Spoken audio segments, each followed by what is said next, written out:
Thank you Meera. ખરી લજ્જા ભાભી, એમાં થેન્ક યુ શું? અરે મીરા, તું મારા માટે પાપડ બનાવીને લાવીને, તું તો જાણે જ છે ને કે આના વગર મને ખીચડી ગળેથી નથી ઉતરતી.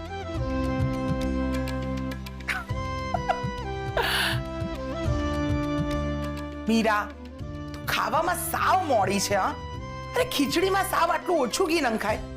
ખીચડીમાં તો આમ ભરપૂર ઘી નાખ્યું હોય ને ત્યારે ખીચડીમાં સ્વાદ લાગે.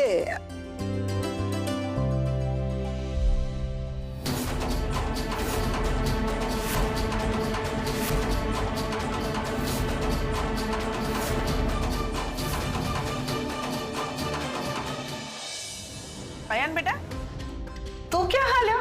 મારા રૂમમાં. હા, પણ જમ્યા વિના જ? હા, હું થોડી વાર પછી જમી લઈશ. અચ્છા, હા, હવે મને ખબર પડી કે તારે કેમ નથી જમવું. તું અહીંયા બેસીસ તો ચિરાગને નહીં ગમે ને, એટલે તું હંધાઈની હારે બેહીને નથી જમતો ને? હેને? અયાન, જમવાનું ગરમ છે, બધાની સાથે બેસીને જમી લે.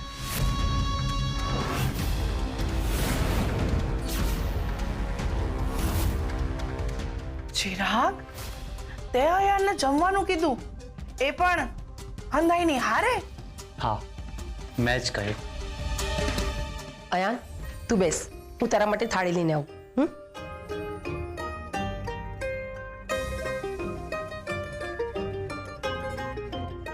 ચિરાગ, આજે તે કર્યું ને એ વાત મને બહુ જ ગમી બેટા.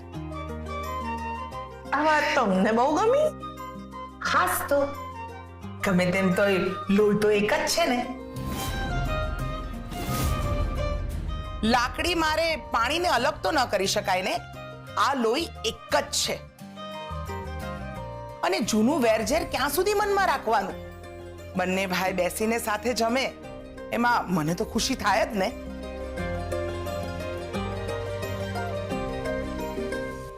લજ્જા ભાભી, તમારી આ વાત મને બહુ જ ગમી. હા મીરા, જે જતું રહ્યું છે એને તો આપણે ભૂલી નથી શકતા કે પાછું નથી લાવી શકતા, પણ જે બચ્યું છે એને તો આપણે બચાવી શકીએ ને.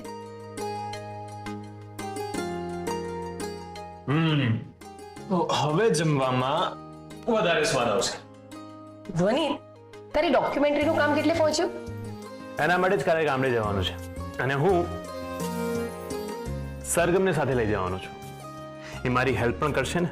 અરે, ગામડે જવાનું છે તો રૂપને પણ સાથે લઈ જજે. રૂપે તો ગામડાનો ખૂણે ખૂણો જોયો છે, બરાબર ને રૂપ? હા ધ્વનિ, રૂપને લઈ જા, એને ગમશે. અને આમ પણ ગમે તેમ તો એ ગામ તો એનું જ છે ને. હા, હું પણ એ જ કહું છું કે રૂપને તો સાથે લઈ જ જજે. તમારી વાત તો સાચી છે. તો રૂપ, તો આવીશ.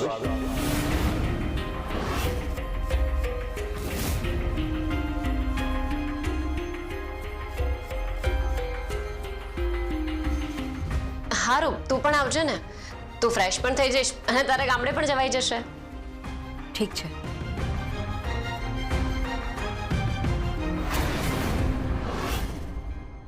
આ કેમ અચાનકથી આટલી બદલાઈ ગઈ? ગમે તે હોય, પણ મારે જે કરવાનું છે ને એ તો હું કરીને જ રહીશ.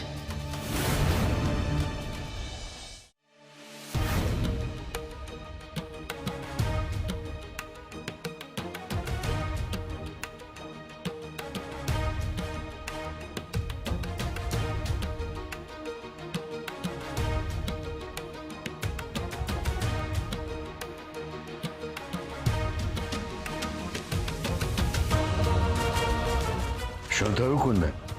તમે ચિંતામાં લાગી રહ્યા છો. પેલી ચિઠ્ઠી ક્યાં ગઈ? એ જ ને, ક્યારની શોધું છું પણ ચિઠ્ઠી નથી મળતી મને. અરે પણ એવું કેવી રીતે બને? તમે બરાબર મૂકી તો હતી ને? હા, એ ચિઠ્ઠી બહુ અગત્યની હતી એટલે મેં એવી રીતે મૂકી હતી કે કોઈને અંદાજો જ ના આવી શકે. પણ ખબર નહીં, મને ડર છે કે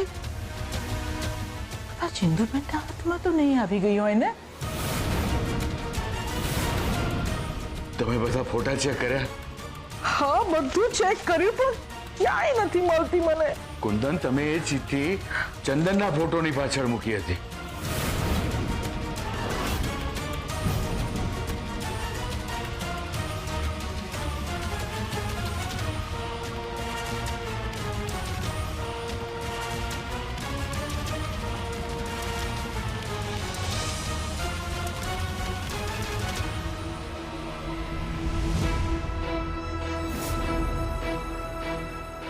હે શ્રીજી બાબા, તમારો લાખ લાખ આભાર કે મને આ ચિઠ્ઠી મળી ગઈ.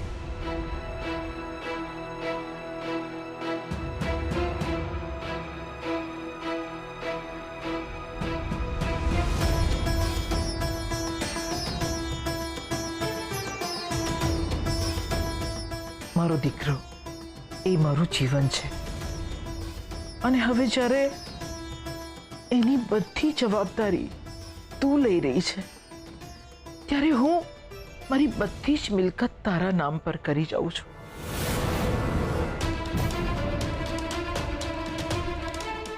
મને પૂરી ખાતરી છે કે તું પોખરાજને તારા દીકરાઓથી વિશેષ પ્રેમ કરીશ. એક વાતનું ખાસ ધ્યાન રાખજે કે પોખરાજને ક્યારે એવી ખબર ના પડવા દેતી કે હું એની માં છું.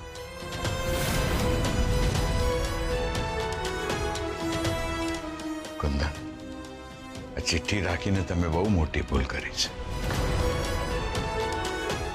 આ ચિઠ્ઠીમાં વસુંધરાએ પોતાની મિલકતનો ઉલ્લેખ કર્યો છે. એ જો કોઈના હાથમાં આવી ગઈ ને તો એને આપણા વિશે બહુ મોટી ગેરસમજણ થશે. તમારે આ ચિઠ્ઠી ફાડી નાખવી જોઈએ. તમારા માટે આ ખાલી કાગળ છે, જ્યારે મારા માટે આ લાગણી છે, છેલ્લી નિશાની છે. વસુંધરાએ સૌથી છેલ્લી ચિઠ્ઠી લખી હતી આ મને યાદ છે. આ વસુંધરાની તમે કહો છો એને હું ફાડી નાખું? કુંદન, આ ચિઠ્ઠી એ માત્ર ચિઠ્ઠી નથી પણ એક રહસ્ય છે. આ ચિઠ્ઠીમાં એક એવું સત્ય છે જે આપણે ક્યારેય કોઈને કહ્યું નથી અને કહેવાના પણ નથી. પણ જો કોઈને ખબર પડી ગઈ ને તો ના ના ના ના, કોઈને ખબર નહીં પડે. હા હા, હું આ ચિઠ્ઠી તિજોરીમાં મૂકી દઈશ જેથી કોઈના હાથમાં ના આવે. કુંદન, આ ચિઠ્ઠી તિજોરીમાં મૂકી દેવાથી કોઈના હાથમાં નહીં આવે. કુંદન, આ ચિઠ્ઠી કોઈ પણ સ્વરૂપે હોય જો કોઈના હાથમાં આવી ગઈ ને તો બહુ મોટી સમસ્યા ઊભી થશે. એ તો છે, પણ હું ધ્યાન રાખીશ.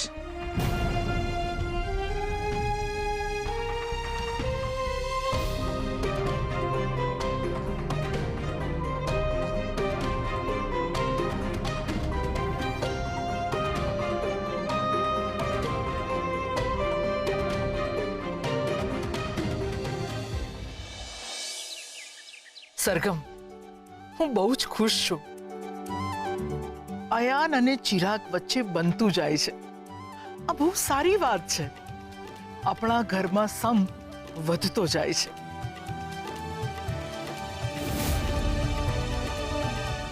બસ હું આટલું જ ઈચ્છું છું કે આપણા ઘરમાં સંપ રહે અને આપણે એ જ જોવાનું છે.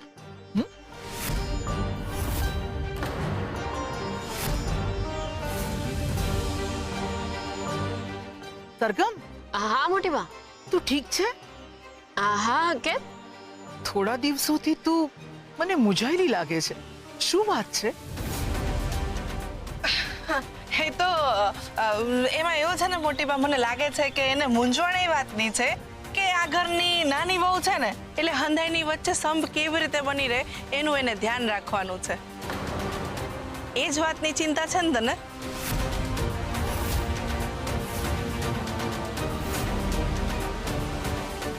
મને નથી લાગતું કે સરગમને એવી કોઈ વાતની ચિંતા હોય.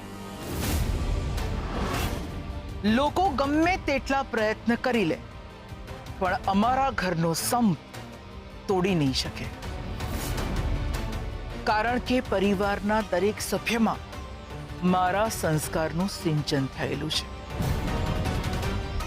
હા, મતભેદ થઈ શકે પણ મનભેદ ક્યારેય નહીં થાય.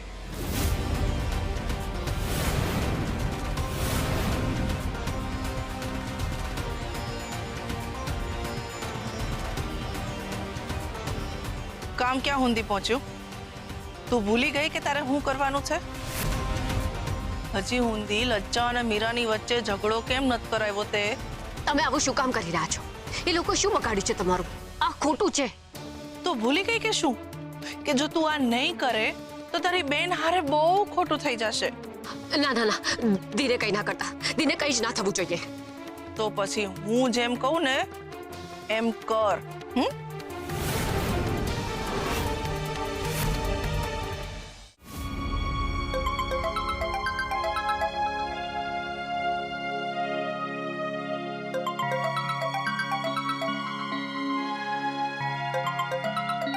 લચ્છા ભાભી, હેલો.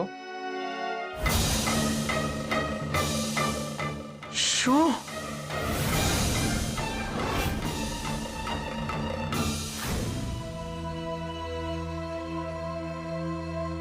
ખબર નહીં લજ્જા આંટીને શું થઈ ગયું છે.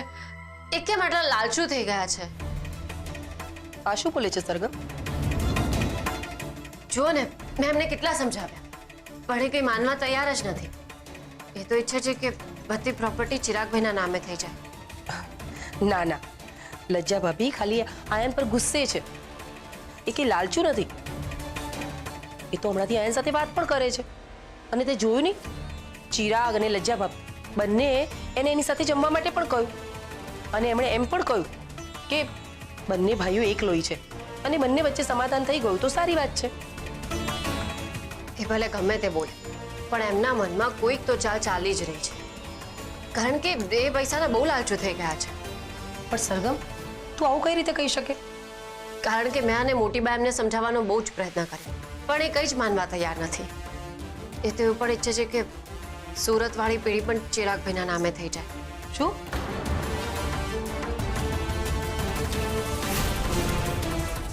હા, અને એટલું જ નહીં, તમે જે વિદેશની કોન્ફરન્સ વિશે વાત કરી હતી ને, જ્યાં જ્વેલરી એક્ઝિબિશન થવાનું છે ને ચંદન કાકા જવાના છે, એ ઈચ્છે છે કે ત્યાં ચંદન કાકાની જગ્યાએ ચિરાગભાઈ જાય.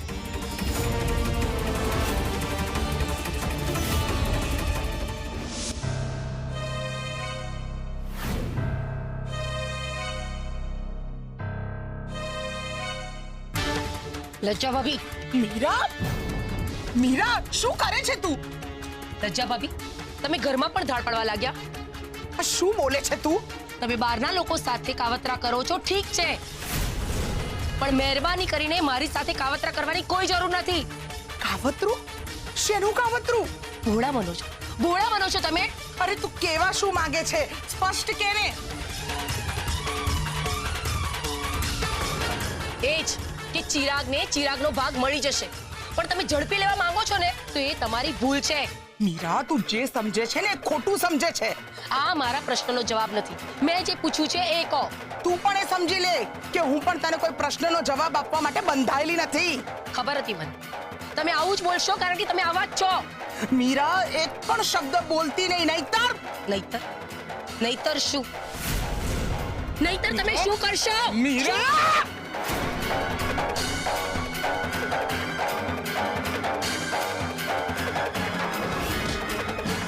મીરા! હા, મીરા!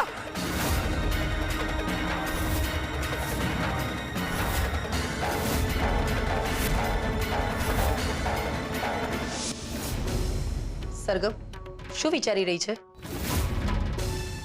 સરગમ, મીરાટી, તમે લજ્જા આંટી વિશે કોઈ ગેરસમજણ ના કરતા. લજ્જા આંટી તો બહુ સારા છે અને તમને તો બહુ જ પ્રેમ કરે છે ને. હા મને ખબર છે, પણ તું કેમ આમ બોલે છે? કઈ નહીં, મારે થોડું કામ છે, બતાવીને આવું. હા, અરે પણ તું કહેવા શું માંગતી હતી? કઈ નહીં, કઈ નહીં. સરગમ, સરગમ,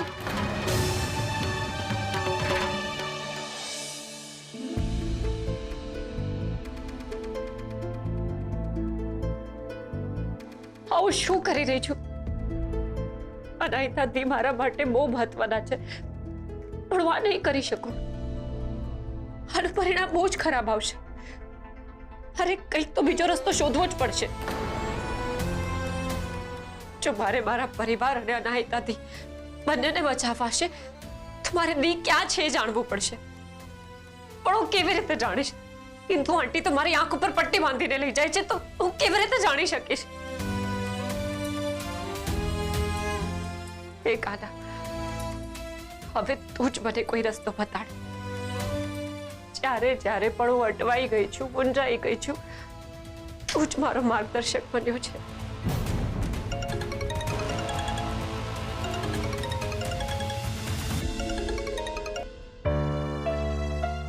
હેલો. હેલો બેન, મને તમારું ઘર નથી મળી રહ્યું. મારે તમારું પાર્સલ પહોંચાડવાનું છે. મને ઘરનું લોકેશન મોકલી આપો ને. હા, મોકલું છું.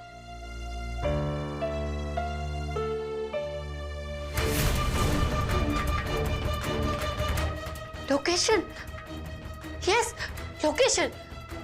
ઇન્દુ આંટી મારી આંખ ઉપર પટ્ટી બાંધીને લઈ જાય છે, પણ મારો ફોન તો આનો જ હોય છે ને. હવે આ મોબાઈલ મને અનાહિતા સુધી પહોંચાડશે. હું એ લોકેશન પર પહોંચીને લાઈવ લોકેશન કોઈકને સેન્ડ કરી દઈશ. એકવાર લોકેશન મળી જાય પછી ઇન્દુ આંટી કહે છે એમ કરવાની મારે કોઈ જરૂર નથી. યસ.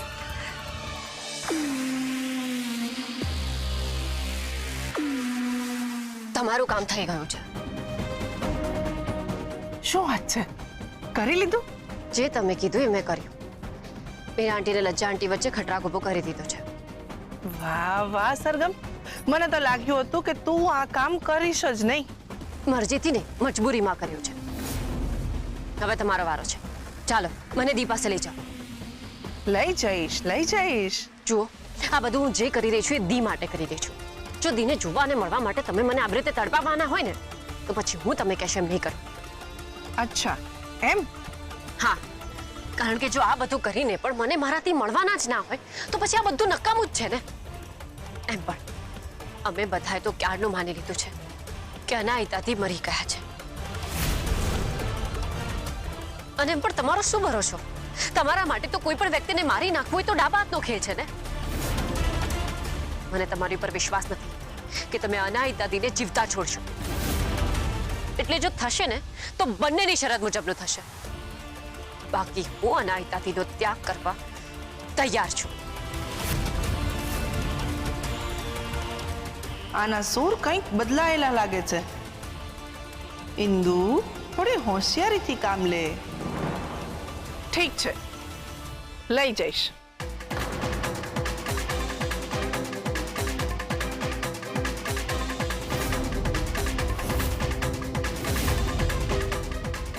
તમે આજે મોડા પડ્યા?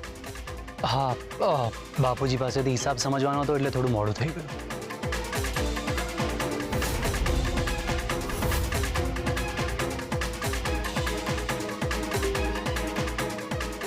ચાલો હવે આજે મને અનાહિતાદી પાસે લઈ જાઓ. લઈ જઈશ, પણ આજે નહીં, આવતીકાલે લઈ જઈશ.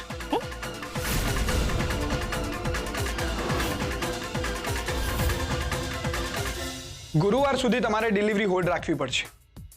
હું જાણું છું કે ભાવ નીચે ઉતરી ગયા છે, પણ હાલને હાલ તો કંઈ થઈ શકે એમ નથી. અને જો આપણે હાલ જ સોદો કરીશું ને તો ભારે નુકસાન થશે. મને વિશ્વાસ છે કે માર્કેટમાં કંઈક ને કંઈક નવી પોલિસી આવશે અને માર્કેટ સુધરશે. પણ તમે ચિંતા નહીં કરો. ગુરુવાર સુધીમાં ભાવમાં જે કંઈ પણ ડિફરન્સ આવશે હું તમને ચૂકવી દઈશ. ત્યાં સુધી માલ હોલ્ડ કરી રાખો. આયાન, કેવું ચાલે છે કામકાજ? સારું. પેઢી પર ફાવી ગયું? હા, મોટી બા અને બાપુજીની અપેક્ષાઓ પર ખરો ઉતરવાનો પૂરો પ્રયત્ન કરું છું. એ તો તું ઉતરીશ જ, પણ પણ શું? આયાન, હું તને જે કહેવા આવી છું એને તું કોઈ બીજી રીતે ના લેતો. પણ તમારે જે કહેવું હોય, જેવી રીતે કહેવું એ કહો. કારણ કે મેં એટલું બધું સહન કર્યું છે કે આ નાની નાની વાતો હવે મને અસર નથી કરતી. તને તો ખબર જ છે ને કે રૂપને ચક્કર આવી ગયા હતા. હા, સાંભળ્યું મેં. તો શું છે એનું? એનું કશું નથી, પણ ધ્વનિ તેને એ રીતે તેડીને લઈ ગયો હતો ને કે કોઈને લાગે કે... શું લાગે? એટલે હું નથી કહેતી, મીરા મને એવું કહેતી હતી કે ડોક્ટરને તો એમને જોઈને એવું જ લાગ્યું કે રૂપનો પતિ ધ્વનિત જ છે. એટલે હું એવું કહેવા માંગુ છું કે ધ્વનિ રૂપનું બહુ ધ્યાન રાખે છે નહીં? બીજું કઈ નહીં, તે જોયું નહીં? ધ્વનિ તેની ડોક્યુમેન્ટરીના શૂટ માટે રૂપને સાથે લઈ ગયો અને જ્યાં સુધી શૂટ નહીં પતે ને ત્યાં સુધી બંને જણા ગામડે સાથે જ રહેશે. હા તો સાથે ગયા છે તો સાથે જ રહેશે ને. અને એમ પણ રૂપને સાથે લઈ જવાનું સજેશન તો તમારું જ હતું ને. એટલે આ લજ્જા ભાભી આયનને કેમ ઉશ્કેરી રહ્યા છે?